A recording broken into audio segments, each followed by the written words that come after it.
Hi, good morning, and welcome to our chemistry class today. I hope you're all quite well, and I kindly request you to watch all the videos, my dear children. So, kindly utilize your time properly, and as well as you got the timetable for the 11th standard public exam. So, try to put more effort, try to study well, and please don't waste your time. You must concentrate in 11th standard syllabus and try to score more marks. So the syllabus has been given to you. Kindly utilize it properly. So in this class, we are going to study about the diborane. So first we'll study about the preparation of diborane. So in that industrial production, it can be prepared by the action of metal hydride with boron. So diborane can also be obtained in small quantities by the reaction of iodine with sodium borohydride in the presence of diglyme. So see the equation in the picture. See in the first equation, we are using iodine and sodium borohydride in the presence of diglyme. So diglyme is nothing but C6H14O3. No need to memorize the formula, just memorize the name alone. Diglyme. In the presence of diglyme, it forms B2H6. This is the diborane with the elimination of sodium iodide and hydrogen. So already we studied that diborane is nothing but it is the hydrides of boron, like hydrocarbons. This is the hydrides of boron. Next method is by treatment of HCl with magnesium boride Mg3B2, you can able to get magnesium chloride plus borane plus hydrogen. Then next the same B4H10, that is volatile borane. That volatile borane on reaction with hydrogen, it forms the diborane. Next we'll study about the properties of diborane. See this equation. These equations are carried out at high temperature. So at high temperature, what happens? It forms the high boranes. Already told you diborane is nothing but it is the hydrides of boron. So in this equation is just to see here, we are taking B2H6. So it is the simplest one. B2H6 is the simplest borane, which is nothing but diborane. So at 388 Kelvin, it forms the higher boron with the liberation of hydrogen. And at 198 to 373 Kelvin, it forms a higher member with the liberation of hydrogen. Then at 373 Kelvin, again it forms the higher member that is B10H14. Then next B5H9 at 473 to 523 Kelvin. Then B5H10 and B5H9 at 523 Kelvin. And at red hot, if you heat up to red hot, it forms simple boron with the liberation of hydrogen. Next is the reaction of diborane with methyl alcohol. So already you know the formula. Methyl alcohol is nothing but CH3OH and it forms trimethyl borate. See the picture. The next one is the hydroboration. So in this reaction, diborane, it reacts with alkene. Sometimes it reacts with alkyne, that is double bond and triple bond compounds in the presence of ether. And this reaction is called as the hydroboration. Actually, this is highly used in the synthetic organic chemistry and especially in anti-Markovnikov addition. So this is an addition reaction. Simply it adds. So double bond is converted into a single bond product. So this is specially used for anti-Markovnikov addition. Next is the reaction with ionic hydrides, that is metal hydrides.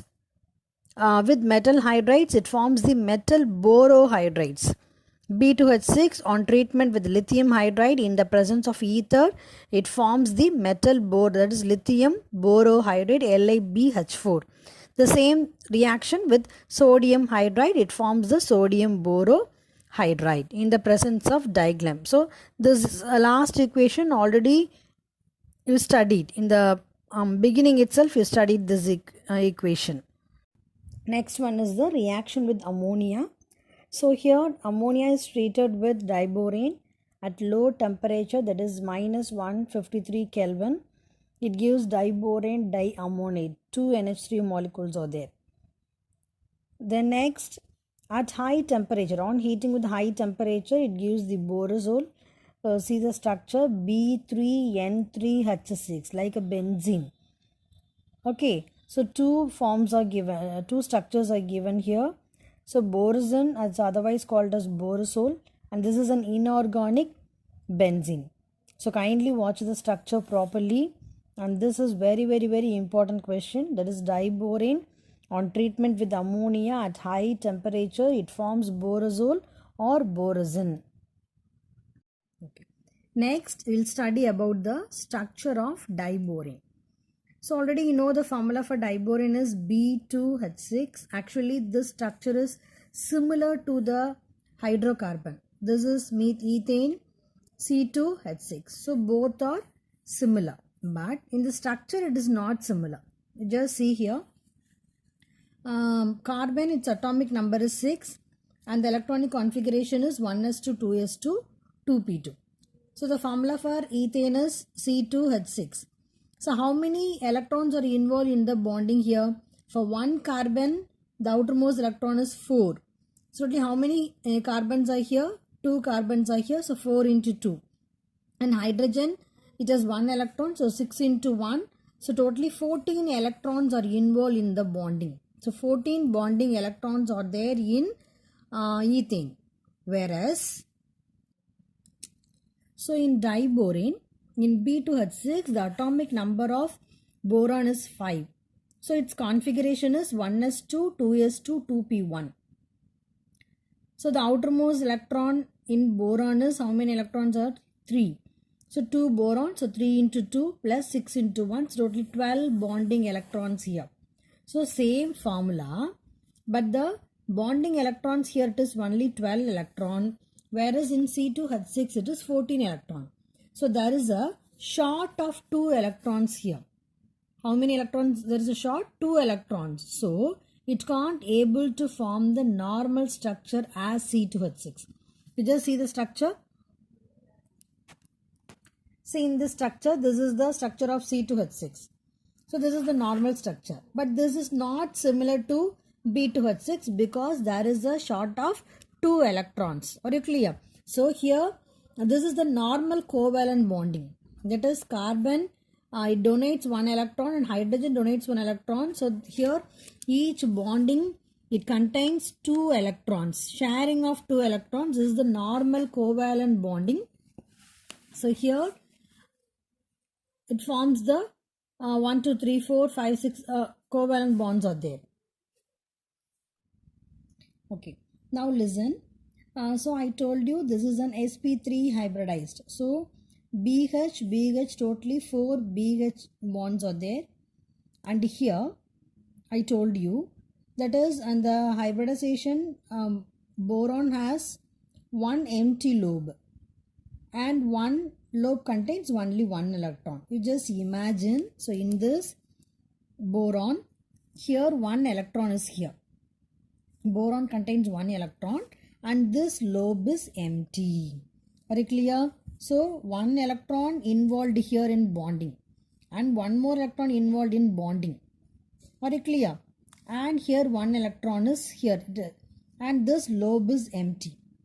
So this is for 1 boron atom. Are you clear? And here in this boron, 1 electron involved in the bonding with the hydrogen and another electron involved in the bonding with the hydrogen. And here 1 electron is here. Are you clear? So here 1 lobe is empty.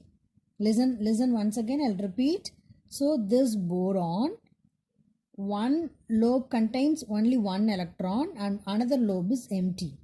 And this boron contains 1 electron and another lobe is empty. So this electron, it combines with the hydrogen.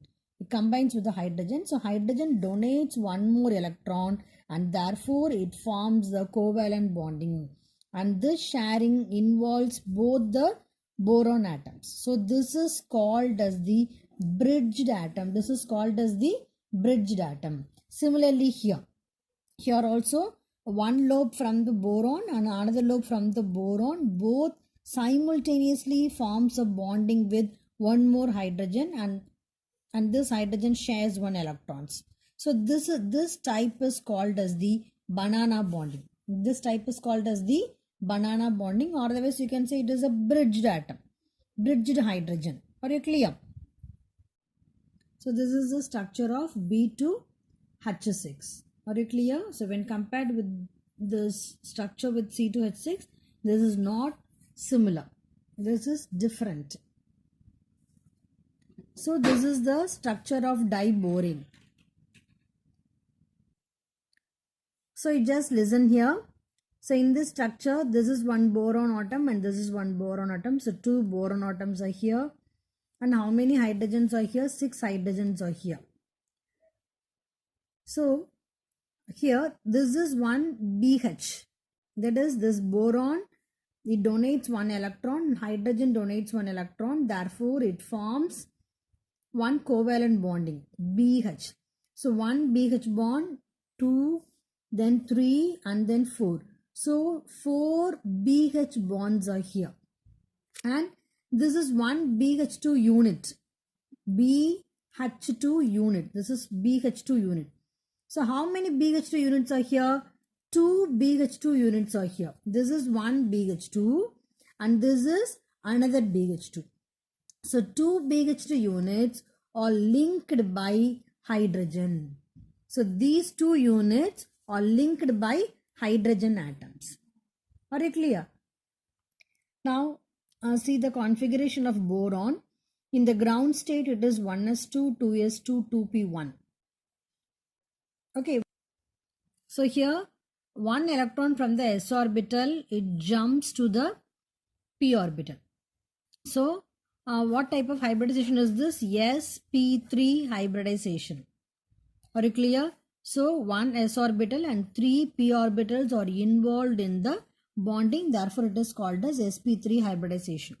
So here the s orbital contains one electron and p contains one, and here also y contains one, and z there is no electron and this lobe is empty. This orbital is empty. Okay, keep this in your mind. This is the terminal BH bond, BH. This is 1, 2, 4 terminal BH bonds are here, and this is called as 2 center 2 electron bond. This is called as 2 center 2 electron bond. How can you call this? So this is 1 center. Okay, and this is 1 center. So here it involves how many electrons? 2 electrons. 2 electrons here, 2 here, 2 here, 2 here. So this is called as 2 centered and 2 electron. This is one type of hydrogen bonding. Now come to here. Here 1, 2, 3. 3 centers are here, but how many electrons are involved? 2 electrons are involved. Are you clear? 1, 2, 3. 3 atoms are here, but involve how many electrons? Only 2 electrons, and this is called as 3 center 2 electron bond. Are you clear? So this is one, and here 1, 2, 3. It's a 3 center, and how many electrons are involved in the bonding? 2 electrons are involved in the bonding. Okay, and in this the BH bond, the terminal BH bond, it lie on the same plane. That is, these 4 bonds are lie on the same plane, and the bridged bond is perpendicular to this plane. So these 4, it lies on the same plane, and this 2 will be in the opposite plane. So this is the hybridized orbital. In this hybridized orbital, 3 orbitals, it contains single electron, and 1 orbital there is no electron. This is called as the empty orbital. Very clear? So in this BHB bond formation, boron, this is half filled, or it contains half filled orbital. Then this boron is empty and it contains one half filled hydrogen. So these 3 involves together and it forms the BHB bond. So this is the structure of diborane. Very, very, very important question. So please try to have a glance once. If you have any doubt, we will clarify in our class itself. Okay, my dear children, today we will stop up to this. And next, we'll continue in the next class. Thank you. Have a nice day. Yeah.